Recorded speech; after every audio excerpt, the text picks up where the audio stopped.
Hey everybody, this is Jay Lippman, and this is Culture Cast.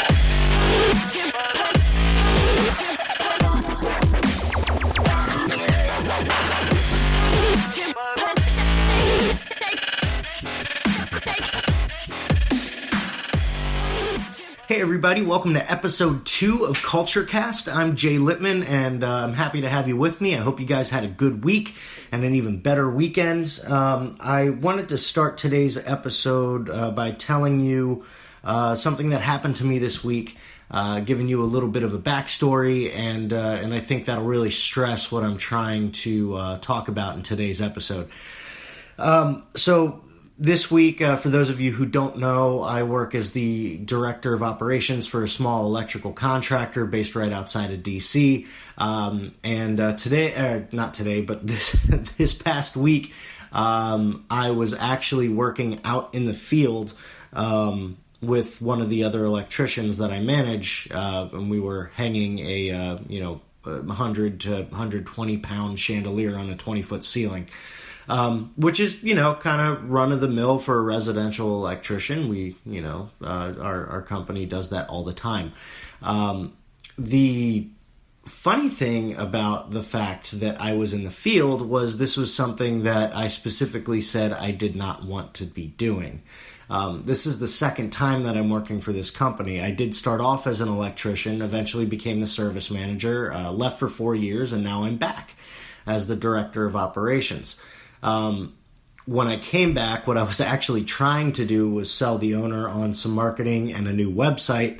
I had just started a marketing agency that I was trying to get off the ground, and I walked in hoping to sell him on my services. And what ended up happening instead was he offered me a job as his director of marketing and business development. And I said yes, but there were some stipulations. One of the stipulations was that I would not be a service manager. I wanted absolutely nothing to do with, scheduling work, managing electricians, writing proposals, ordering materials. It just, wasn't what I was interested in. Stipulation 2 was that I would not work in the field as an electrician. I was done doing field work, and so we agreed that my responsibilities as the director of marketing and business development would be threefold. 1, I would do the marketing and hopefully build a new website. 2, I would help implement new technology in the workplace. We were still paper-based. Actually, we still are paper-based. And 3, when the occasion arises, I would speak with customers who needed to talk to someone who knew a little bit more about electrical work. I was perfectly happy to do that. So that was it. I wasn't going to work in the field, and I wasn't going to be a service manager. Since then, I have done absolutely no marketing, unless you count having conversations with our Angie's List rep, renegotiating contracts. And there is still the old website built in the 90s that looks horrible on mobile devices, and we're still paper-based. So none of the stuff that I came there to do was I actually able to do. Instead, within 3 weeks of coming back in, I got put out in the fields working on a job.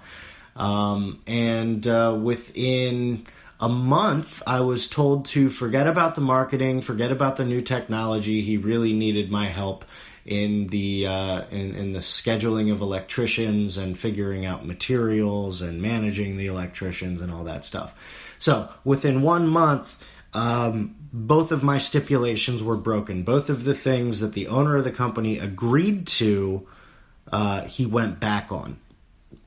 And this is what I wanted to talk about this week. If you are a manager or a supervisor or a business owner or a CEO or anything like that, it is imperative that you do what you say you're going to do. It is imperative that the people underneath you trust you. Now, I know there are always extenuating circumstances, and there are some things that, you may need to ask one of your guys to go above and beyond and do something outside of, the realm of his responsibilities. I understand that, especially in small businesses. There's not enough people to, to have one person do one thing. It's kind of an all hands on deck, but that should be a case by case basis. That shouldn't be a we're just going to completely go back on what you said you were going to do. Trust is key, and yes, it does work in both directions. You need to be able to trust, the people that work for you. But if you want a positive company culture, if you want the type of business where people go above and beyond and work their hardest, they need to be able to trust you. They need to feel safe in the place that they work. Otherwise, all sorts of things can happen. You'll get an incredibly high, voluntary turnover rate. You'll get angry employees, which create other angry employees. You risk, especially in the case of service businesses where you have client-facing employees, you risk them poisoning the well and making the customers never want to work with your company again. There's all sorts of horrible things that can happen, and really it all starts with the trust that you build with the people who work for you. And it's really not that hard to build trust. All it takes is doing what you say you're going to do. If you say that somebody's job description is going to be one thing and one thing only, then keep it that way. And instead of, if the need arises that they have to go above and beyond their scope of work, don't order them. Ask them and let them know that this is hopefully just a one-time thing. And if you do that, more than likely they're going to say yes. If you need it to be a full-time thing and you need them to make the change, then you need to have that discussion with them. You need to ask them if they're okay with that. Don't just walk up to them and say, here's where we need you, here's your new job. Oh, and by the way, you're not going to be making any more money. The people need to trust you. I know I've said that like a million times in the last 2 minutes, but it's that important. Otherwise, you're going to have a failing business. Unfortunately, I work in a place where there's very little trust between the staff and the owner of the company. There are histories of, not doing what, not doing what he says he's going to do. But that's it. Do what you say you're going to do. When you say you're going to do it, be where you say you're going to be. When you say you will be there. If you say you're going to do employee reviews in February, then do employee reviews in February. If that's not going to happen, don't ignore it. Make the announcement. Let people know. Be a communicator.